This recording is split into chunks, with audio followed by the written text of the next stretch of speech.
সিরাজগঞ্জের চৌহালি উপজেলার এনায়েতপুর বহুমুখী উচ্চ বিদ্যালয় ও কলেজের নবম শ্রেণীর এক ছাত্রীকে শ্লীলতাহানির অভিযোগে ভারপ্রাপ্ত অধ্যক্ষ মোহাম্মদ হাফিজুর রহমান জোয়ারদারের বিরুদ্ধে বিক্ষোভে ফেটে পড়েছেন বৈষম্য বিরোধী ছাত্র আন্দোলনের শিক্ষার্থী সহ কলেজের সাধারণ শিক্ষার্থীরা। সোমবার দুপুরে শিক্ষার্থীরা ক্লাস বর্জন করে শিক্ষা প্রতিষ্ঠানের সামনের সড়ক অবরোধ করে অধ্যক্ষের পদত্যাগ দাবি করেন।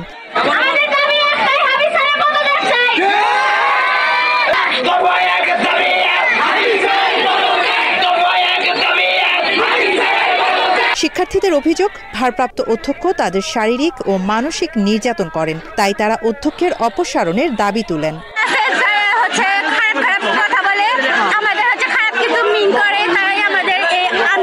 বর্তমান অধ্যক্ষের বিরুদ্ধে নানা অনিয়ম ও দুর্নীতির অভিযোগ তুলেন শিক্ষার্থীরা।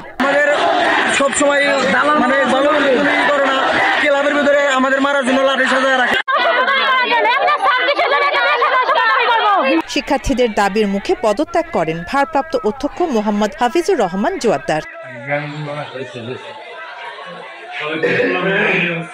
অধ্যক্ষের পদত্যাগের পর শিক্ষার্থীদের মাঝে আনন্দের বন্যা বয়ে যায়। জানা যায়, ভারপ্রাপ্ত অধ্যক্ষ এনায়েতুর থানা আওয়ামী লীগের ধর্ম বিষয়ক সম্পাদক ছিলেন, যে কারণে শিক্ষা প্রতিষ্ঠানে ছিল তার একক আধিপত্য।